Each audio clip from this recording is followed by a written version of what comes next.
कथा इस प्रकार है कि भगवान रामचंद्र जी वनवास जाते वक्त जब नदी पार कर रहे थे तो उन्होंने सोचा कि वशिष्ठ जी ने न्याय किया था, निर्विकारी लक्ष्मण दक्षिण चरण की सेवा करेगा, भगवान राम की और सीता वाम चरण की।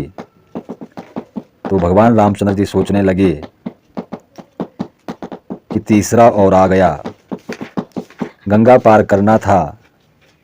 गंगा के किनारे जैसे ही पहुँचे तो लक्ष्मण जी ने केवट को पुकारा और पूछा, क्या तुम हमें पार ले जाओगे?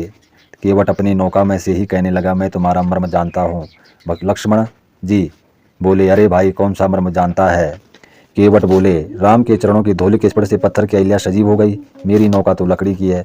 भगवान रामचरण जी के स्पर्श से मेरी नौका भी यदि स्त्री बन जाए तो मेरी नौका तो लकड़ी की है, और मैं अपने कुटुंब का परिपालन कैसे करूंगा, और इस दूसरी स्त्री का मैं क्या करूंगा? यदि मेरी नौका में आप बैठना ही चाहते हैं तो पहले मुझे रामचंद्र जी के चरण धोने की अनुमति दीजिए, उनके चरण धोकर धूलि साफ करने के बाद ही मैं तुम्हें अपनी नौका में बैठने दूंगा।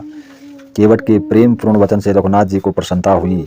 उन्होंने केवट को अपने पास बुलाया, वह लकड़ी का बर्तन लेकर आया और कहने लगा कि मेरी इच्छा